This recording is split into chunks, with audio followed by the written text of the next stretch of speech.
our Camping World Truck Series, and 2 out of 3 ex-legend guys from Virginia now on the stage, as we had Gray up here just a little while ago. Good morning. They've been wearing you out? Hey, it's a good wear out, you know? That is. I enjoy it. Jen keeping you going? For sure. Yeah, we're having a good time. First question for Timothy from out in our group. As we had Crafton up here, brought his daughter, Belle was here, some of your competitors in the Truck Series. What's it like racing that big mix of series and drivers where you're kind of steady there and you get to see drivers from all over? Can you tell, oh, that's a guy that grew up on dirt, that's a guy that came from another, form of pavement? How does that all blend together? Yeah, I mean, it comes together some, Crafton, a great guy and a friend, and we talk a lot about, at the racetrack on how both of our trucks are handling, and and some of that is how the new guys coming in and the equipment that they're in, and man, they're hard to beat. So you can tell the right situation with a new guy or a veteran on how they grew up, far as dirt or asphalt. So. You get in there and you mix it up. The truck races aren't as long, so you just kind of have to keep that in mind on a new guy or a veteran, and what the situation is, presents itself on what could happen. You know what I mean, during the race, far as compromising your vehicle. So you always keep that in the back of the mind, but you have to go 100% all the time. Louis Frank. Yes, Louis Frank of Reuters. Earlier, we had someone ask another competitor of yours what they really thought of the caution clocks now that it's gone. So could you answer that question too? Yeah, I mean, I really didn't mind it. I think what happens with the caution clock in 16 that, it could take a mediocre day and turn it into a better one. So now with that out of the picture, the segments come into play, there's even more strategy.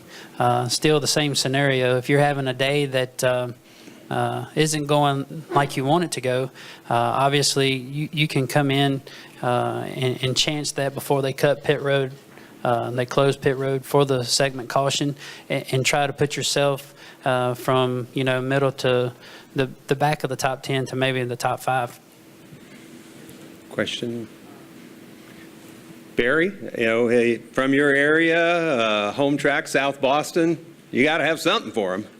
Yeah, actually, we were talking snow before we came in here, but to piggyback on what you were saying about the caution clock, the races being so much shorter in the Camping World Truck Series, talk about a little bit more in depth the strategy that will go into play with the various segments, because before you know it, half the race is gone, but now we are dividing it into three segments.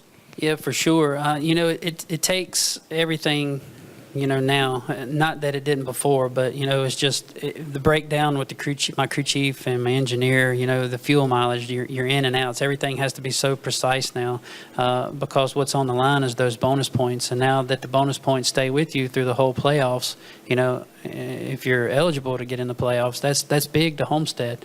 So, what we look at is that there's no stone unturned. Again, not that it was before, but it's just everything is looked over with a fine-tooth comb for sure. Next question.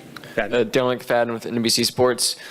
In regards to the new format changes, when did you know that the new formats would be in the Truck Series? What has this offseason been like, waiting to hear what those changes would actually be?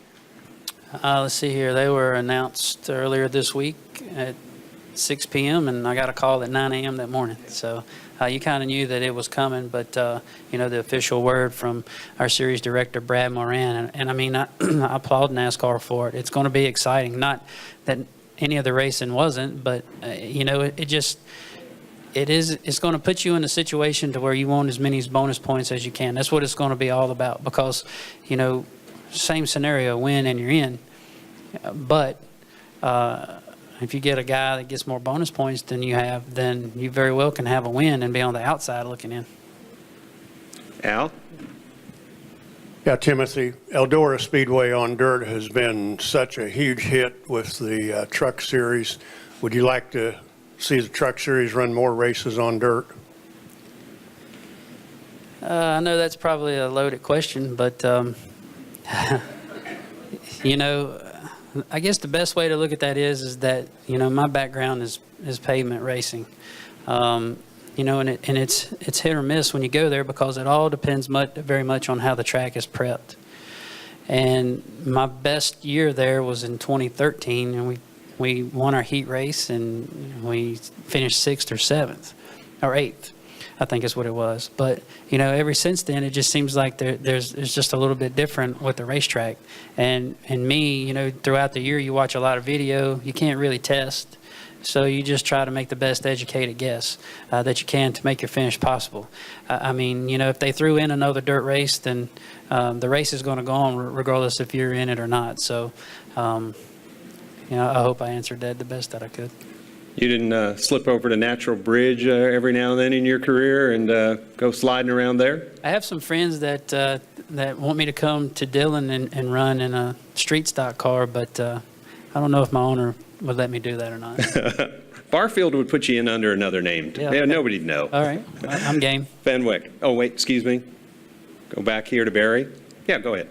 Yeah, one thing I did mean to ask you, Timothy, home track, Martinsville Speedway plus lights, what does that equal for you? A lot of excitement. You know, they just announced September 23rd with the Valley Star 300 being under the lights. Wish I could make that, but hopefully we're going to be in New Hampshire winning the first round of the playoffs. You know, I think it's the greatest thing ever. I love Martinsville. I love the heritage of the racetrack because, you know, it's one of maybe 3 that really built NASCAR racing. And it's a big footprint in Henry County and the surrounding areas. So hopefully, while I'm still able to drive, that they'll have a truck race under the lights and I can participate. Adam Fenwick. Timothy, Adam Fenwick with Speed Sport Magazine. We all know you like to run a couple of late model stock races every year, including Martinsville. Unfortunately, you won't be able to make it, like you mentioned. Can we expect you to run a couple of late model stock races anywhere in the region this year? I think so. I think we're going to try to hit a couple at South Boston. You know, our late model stock program has really taken off. You know, this year, last year in 2016, bringing on Brandon Pierce, and for 17, we'll have him and Bobby McCarty. So proud of how that has gained traction over the years from when Barry Nelson and myself started it. So, you know, we're going to try to run some when we can, but just don't know those dates yet. About time. Don's got probably the last question here as we get to him. Don Gamble, Rapping on Racing. Many years ago, maybe even before you were born, I was doing a radio interview with a NASCAR official, and he said, "We're going to start a truck series." And I said, "Why?" He said, "We looked out in the parking lot, and half the vehicles were trucks." So he went on to explain, he said, "It's going to be a long road." He said, "We have one truck, and it doesn't even have a motor." When you look at the growth of the truck series now, you have to be pleased with the opportunities that you have because it's a very vibrant series. Without a doubt. I mean, look how, you know, exciting it is. Even without the playoff format, before it was implemented, I should say, you know, it's grassroots racing. And that's what I love about it. I grew up in my late model stock car. You know, it was all take. You won't give in anything. And it's the way it is now.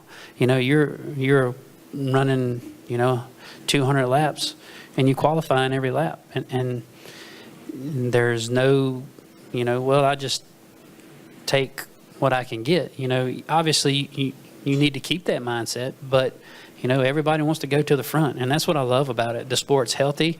Yeah, you have a few teams that have went out over the season, but the teams that have went out, you know, you've had double new ones come in. So I'm just excited to be a part of it, and hopefully it continues just to grow through the roof. Well, we appreciate you being a part of this. Timothy Peters.